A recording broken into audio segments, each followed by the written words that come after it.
Plans to be really interesting when you say why you need more punk in your CX life. Interesting? Well, we're going to welcome somebody right now who is described as an experimental CX thought leader and visionary. He is a best selling author, Forbes contributor, speaker, investor, advisor, and aspirant CX punk. He has been growing and helping develop customer focused, large and small businesses for over 25 years now. A frequent writer, podcaster, and speaker on all things related to customer service and experience. He's here with us. He's going to join us in a little while from now. Everybody, we've got to give him a thunderous round of applause. So, customer service and experience advisor and leader, Punk CX. Now the applause. Put your hands together for Mr. Adrian Swinscoe. Welcome, Adrian. Thank you for joining us here today. I'm hoping you're feeling the applause. It's thunderous. It's thunderous. Woo. Welcome. Thank you for joining us this afternoon. Thanks, Keisha. It's nice to be here. And so, should I just get started? Awesome. Right. So let's just crack on, shall we? I am going to share my screen and then go straight into presentation mode because we now are going to talk about why you need more punk in your CX life. Now, before we get into that, because you might go like, what? Because I want to tell you a little bit about me. So this is me. This is a close-up of me, so you can see everything kind of thing. But it's also got a whole bunch of symbols down the side. And that I use those symbols to explain or to describe kind of what I do. And what I do is a number of different things. As Keisha was saying before, is that, I solve problems. I kind of do research, I do workshops, I write books, I do speaking. I do a whole bunch of advisory sort of work, all in the domain of service and experience. The thing I'm really interested in, ultimately, is how do we produce organizations that deliver better outcomes for both their customers and their people. That's the sort of thing that I'm really interested in. And so I'm interested in exploring everything that goes into that, whether it's people, process, technology, strategy, and all sorts of other sort of magic stuff that goes in there to be able to deliver those outcomes. But let's go back to this punk thing, right? What I want to do is I want to start with a story, which is I start with a story which features a pint of Guinness, one of my favorite things. But actually, it's a pint of Guinness that I had, or actually a few pints of Guinness that I had with a friend of mine, Oisin, back in December of, what is it now, 2017. Now, Oisin works in the experience space as well. And we were having a talk about what was going on and everything else. And after a few pints, I just was getting a bit frustrated and I was kind of moaning or complaining to him, and I was getting kind of frustrated, but with the state of customer experience, because I thought, there's so much investment and so much enthusiasm and so much activity that I was encouraged by the amount of things that were going on, but I was frustrated about the kind of amount of progress that we were making, i.e., particularly in the realm of outcomes, the customer outcomes. And so at one point, I just went, I wish somebody would do something a bit more punk, i.e., something that would just kind of go and break out and do something kind of like a different. So that idea kind of like just sprang into my mind. Now, I promptly forgot about it for about 6 months, and that's probably something to do with the alcohol. But it popped back into my head in 2018, and I actually started really thinking about it a bit more. And actually, what it made me think about was, we think about experience. As I say, there's lots of talk about experience. Experience is the thing. Everybody's talking about it, but it's like blah blah blah blah blah blah blah blah blah blah blah blah. Lots and lots and lots of talk. Everybody's talking about it. Everybody talks about it being the thing that allows us to differentiate ourselves and stand out from our competition, and that's brilliant. But the problem with that, going the wrong way. The problem with that is that research also shows that about 70% of, if not more than 70% of all digital experience, culture, change, big transformation projects, as many as 70%, if not more of them, fail to deliver on their objectives. They're disappointing. They just don't kind of like, they don't cut it. And that fascinates me, because if you add into all of that, the idea that, here's a picture of, if you like, the experience space or the marketing technology space right now. If nobody's ever seen this sort of slide before, I apologize. But this comes from Scott Brinker across at chiefmartech.com, and he's been putting this together, this sort of slide together for years now. Now, this is the picture from April 2020, and it shows that there are roughly somewhere in the region of 8,000 different applications or different solutions in this marketing technology space. 8,000, ladies and gentlemen. That's up from around about, I think it was like 5,000 or 5,500 2 years prior to that. The space is exploding with different technologies and applications and solutions and all these different things, which get really, really complicated. And so I think it's like people are kind of like almost getting caught up in this kind of whole complication, and it's the whole space is getting really kind of noisy. And another thing I noticed as well when I was thinking about all of this sort of stuff is I noticed that, and Olga talked about it before in the previous kind of talk, talking about this challenge for CX initiatives to prove their ROI. And I think I wrote about this, and I heard a lot of it over the course of 2019, that there was increasing calls for CX initiatives to prove their ROI. Now, this I find not surprising, but quite interesting when many people we were hearing this kind of publicly, and for two reasons. One, it frustrated me that people weren't thinking in these kind of terms anyway when they were trying to get investment for their projects and their initiatives. If they couldn't demonstrably prove the business impact on the projects that they were pitching to their investment committees, then that was a problem. But also the second thing that troubled me was when you think about all this sort of stuff and you're hearing about all this stuff kind of publicly, then anybody who's worked in corporate life for any amount of time or familiar with different corporate structures, you'll understand that sometimes when people start questioning the ROI of different initiatives, it can be code for, I don't support that. I don't understand how that ever got invested in the first place. How quickly can we kill it? And so this is kind of like there's this rising call, this rising pressure, this rising challenge to prove the return on investment of experience initiatives, and that rose to almost a crescendo towards the end of kind of 2019 and then into the early kind of 2020. Now, we don't need to talk about kind of like what happened in 2020 because we'll get to that in a minute. But overall, that pressure was rising. And then it made me kind of like think about all of that sort of stuff. And it made me think about this idea that the problem that CX might be facing is that it's in danger of becoming overly complicated, technical, benchmark, framework, measured, codified, certified, specialized, functionalized, et cetera, that it's almost kind of like it's become self-obsessed. Now, let me tell you where I'm going with this, because actually that made me think about this whole idea about punk. Now, I'm a fan of punk music, but the idea of punk music and punk and somebody doing something more punk in CX popped back into my head in the summer of 2018. And it made me think about punk music more deeply and about where it came from. Now, anybody who's a fan of musical genres, particularly rock music genres, and understands a little bit about musical history, will know that punk music exploded out of a movement called progressive rock in the 1970s.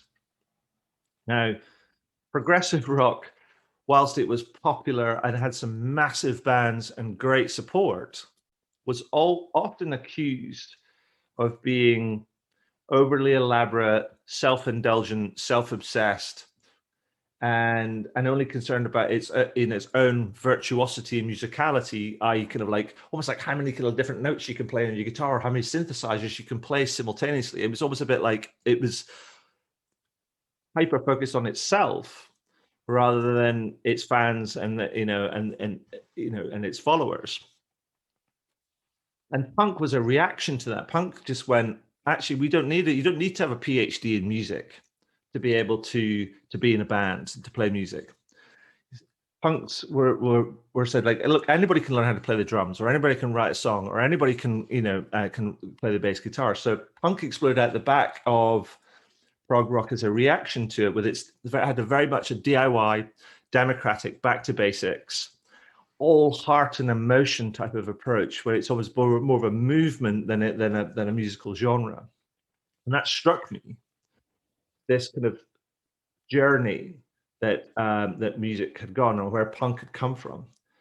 Now, if you remember my previous slide where I talked about CX is in danger of becoming overly complicated, technical, benchmark, frameworks, measured, codified, etc., then one could make an argument that customer experience in this space, the experience space right now, is starting to exhibit some of the same characteristics that progressive rock did in the 1970s.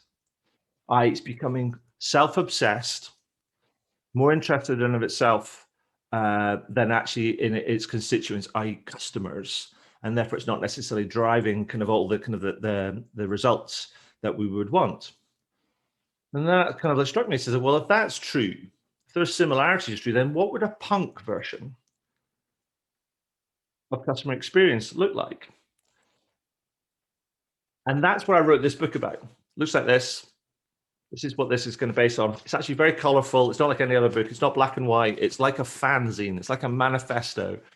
I call it, well, it's like an art project, but I call it a visual slap in the face for the customer experience industry. And plug over, I'm now going to tell you a bit more about some of my thinking behind this, because I actually think punk is this.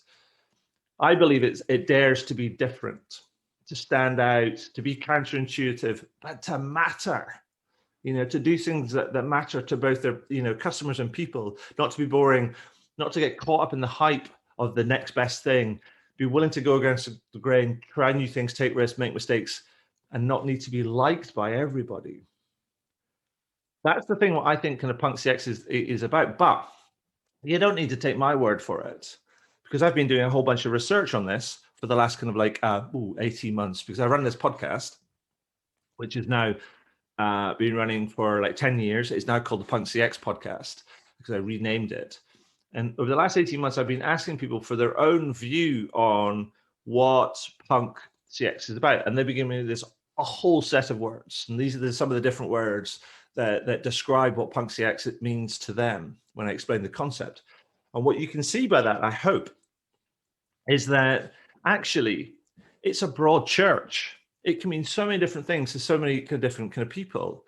And I apologize for all the words on the slide. It's kind of almost a presentation, criminal presentation.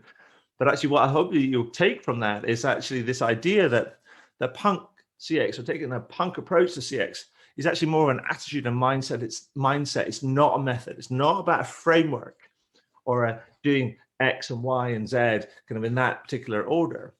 It's about not being scared to do things differently and to flip things on the head. And it's not an answer at all. It's like a fire. It's a fire that I'm trying to set under you to encourage you and to incite you to do different kind of things and better things. So it's up to you.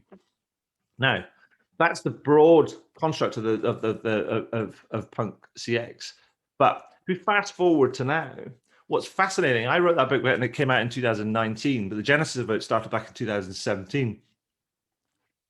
And what was interesting is that 2020 showed that was where this punk CX, or our punk approach to CX, just showed up as a response to the pandemic. This is a quote from an email that a friend of mine sent to me back in April, where he said, and he works for one of the big consultancy groups, works in some big international projects, and he said, amazing to see how much punk CX is going on. People bootstrapping their way through enormous changes in days rather than years. And I think that's amazing. But what it does prove to us is that we can do this. The last 12 months, I think, has shown us that we can do the most amazing kind of things if we put our minds to it. But also what I think with also the last 12 months has shown is that we've seen through necessity that firms have had to collapse the gap between the rhetoric, i.e. talking about how much they care about their customers, and then what they do. That gap has been absolutely collapsed through, as I say, necessity, but also because they need to do it in order to survive in many ways. And so I think there's all this kind of stuff. We understand what all this is about. We understand kind of like what is possible kind of now. But our challenge is to maintain momentum, because we've seen this massive shift to digital. We've seen incredible introductions of new types of technology and new ways of kind of working. But I think to maintain momentum, that is our challenge of the day. Because if we don't maintain momentum and others do, then we'll fall behind. So here's what I want to do. I put together, this is the cover of the book. I put together a quick mixtape, as it were, of tracks from the book, because the book doesn't have chapters. It's styled around like an album. And so it's tracks rather than chapters. And so I want to share with you 7 different tracks from the book that I put together that I think will help us focus on, or help you rather, help us focus on maintaining a momentum and producing producing better outcomes for both our customers and our people. And the first one I want to share with you is the one that comes right at the very front of the book, and it's a real challenge, and it's something I think that we have to ask ourselves constantly. And it is a key question, which is, are you an artist or are you just coloring in? And this kind of gives you a bit of a sample of what the inside of the book is like.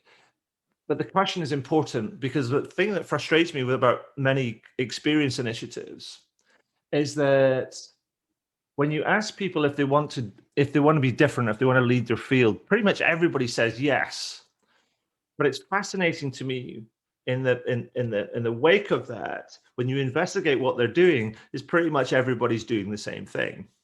So it's a bit like doing kind of a coloring in or paint by numbers and then expecting to create art. That's just not possible.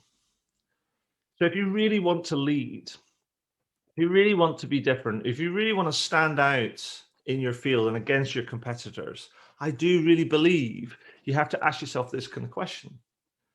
Are you an artist or are you just coloring in? Are you willing to do something different?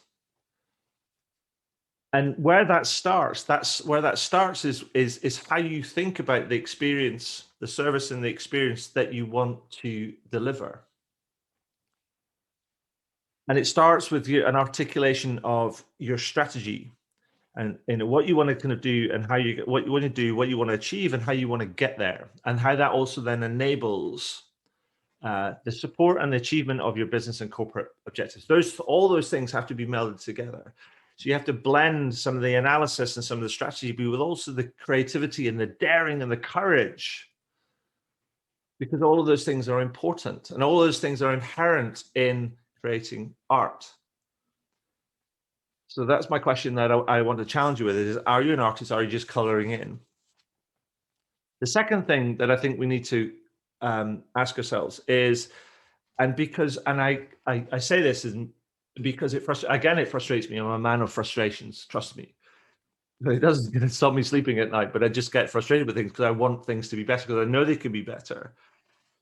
But I want companies to do the basics brilliantly, because too few companies are brilliant at the basics. And when I say brilliant, when I say basics, I mean basics in the minds of the customers. It's like not kind of what you think is good enough. It's like what your customers want you to be good at. Because here's the thing, this is the foundation on which you build greatness. And I know sometimes it can be hard work, it takes time, it takes commitment, and it can be quite boring and dirty and ugly kind of work. But this is kind of what the basic foundations when you build a big house on. And let me tell you kind of why this is important from a psychological perspective. is that we know as human beings that we value the avoidance of risk, failure, mistakes, and disappointment and uncertainty, all of those sort of things, way more. And actually, research shows that between 5 and 17 times more than any surprise or delight or new or fancy things.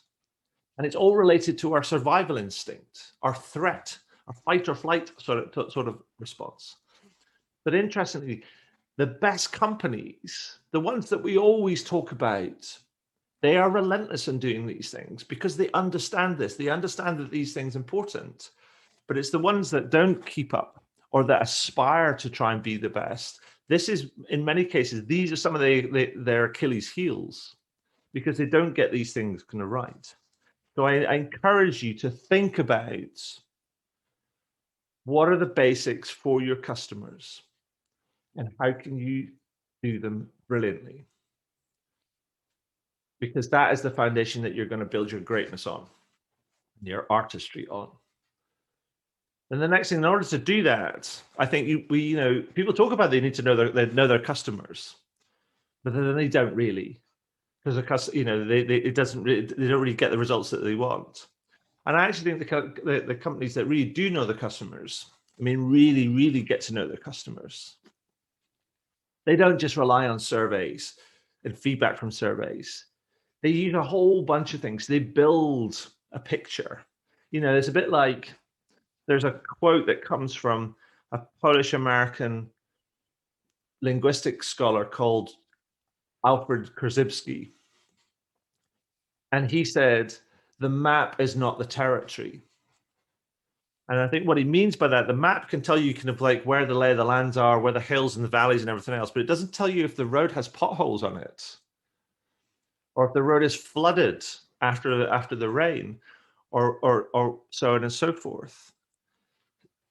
And so companies that really get to know their customers go way, way further than things like survey data. They use analytics, both kind of like journey-based analytics, but also kind of like process and operational kind of like analytics. They engage their employees because their employees know so much about their customers on a day-to-day basis and also on a historical kind of basis. They also spend time with their customers to really understand it. They also kind of like, and I know that's really hard right now because many of us are working remotely and because we're being forced to do so. But let me kind of share with you an example of how that works for some companies. I saw an advertisement on the television the other day, and it was for Microsoft and their Teams product. But the story was surrounding how the people that make the Monopoly board game were using Teams to observe different groups of customers from different cultures play the board game and then interact with them to ask questions and explain different things so they could understand the different cultural nuances about how people play the game and how they can potentially kind of change it. For me, that's about that. I think that's brilliant. I love that idea, but it takes time and effort and commitment to do that. And I think that's the difference.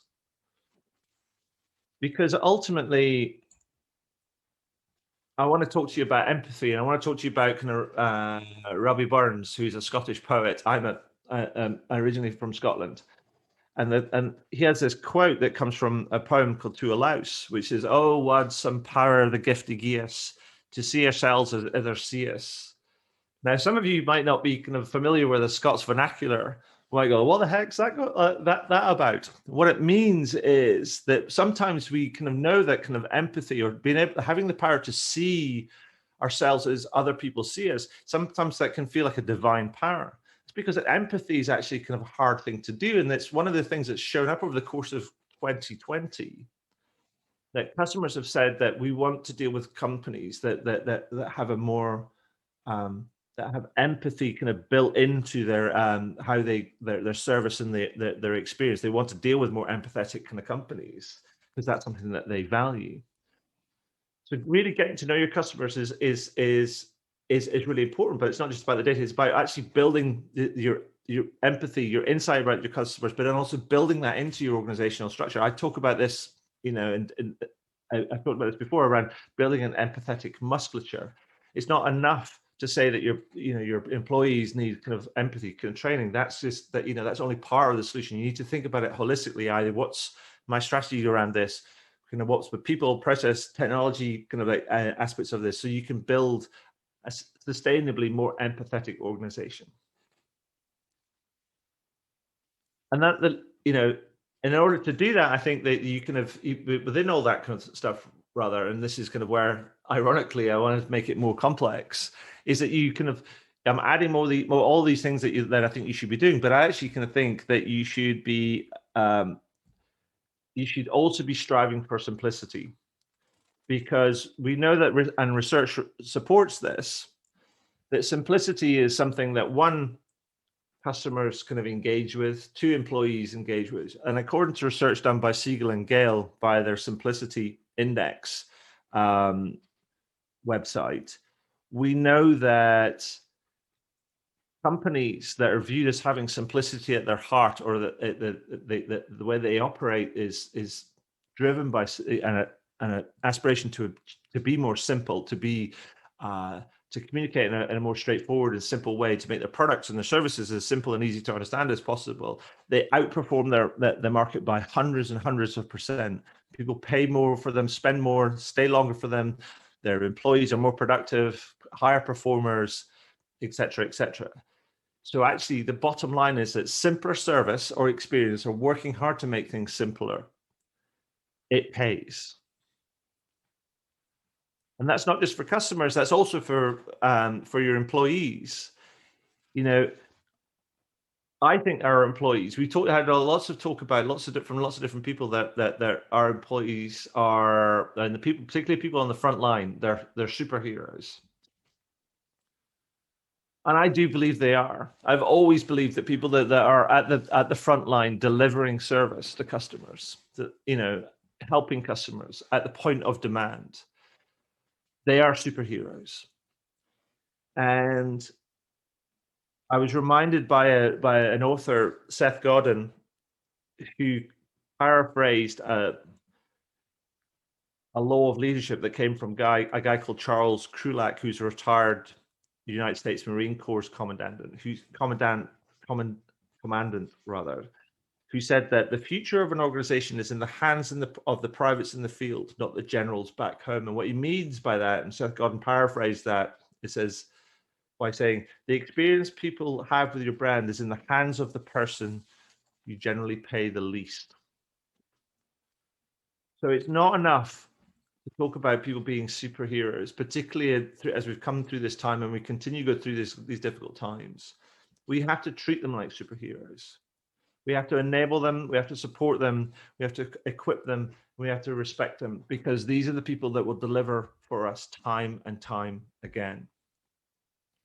And finally, I want to finish with a piece of graffiti that I photographed a couple of years ago in my hometown, or rather where I live right now in Brighton on the south coast of England. And it says, dude, sucking at something is the first step towards being sort of good at something. I want to leave you with this kind of thought, which says all of this stuff I've talked about, these just 7 different tracks, this is the 7th kind of track. They are, I hope, incitements, encouragements to do better, to be better, to try and achieve better things, because your customers and your employees and people more broadly are waiting for you to do this. But the bottom line is, you don't have to get it right first time. You have to experiment. You have to be willing to fail. You have to be willing to learn. But if you do it fast enough and often enough, you will get good at it. And as the sign said, dude, sucking at something is the first step towards being sort of good at something.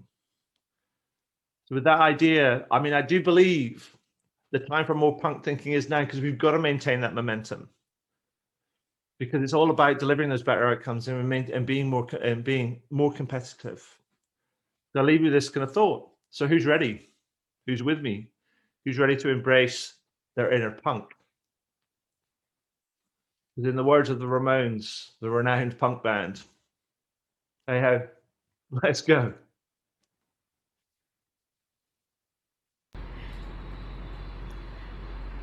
Well, I definitely have my hand up in the air when you asked who's ready to kind of get connected with their inner punk. For me, sure, and everybody in the auditorium, raise your hands in the air, even if you're sitting at home, and connect with Adrian. Adrian, that was fantastic. Thank you so much. Loved the mixtape. Loved going through your book album. That really connected with all of us. It was so interesting, and I'm taking back so many tiny phrases and kind of uh, thought knockers that you've given us. You know, you like, are you an artist, or are you just coloring in? Uh, it's the attitude, the mindset, not really the method. So many one-liners that are just sticking out. Brilliant, thank you. You're Thank very welcome. uh, so Adrian, as we now move into the close of this session, we're not going to be taking any questions because we're trying to get back on track. No, But that's fine. That's fine. I mean, it's like this was for me. This was like, as I say, it's like a visual slap in the face, and then a come on. and all of us are feeling that shake up, that you've got all of us and saying, wake up your inner punk. It's there for sure. So we're feeling that energy coming across. While we're moving to the close, Adrian, we're asking each one of our speakers, if you're good with, when I say customer, you say fest. Customer. Best. That's right. Okay. Well, we're connecting right there, kind of closing the session, so to say. But thank you. Thank you for being here this afternoon in India, the morning where you are, and giving us a lot to take back. So thank you. Thank you very much. It's been my pleasure.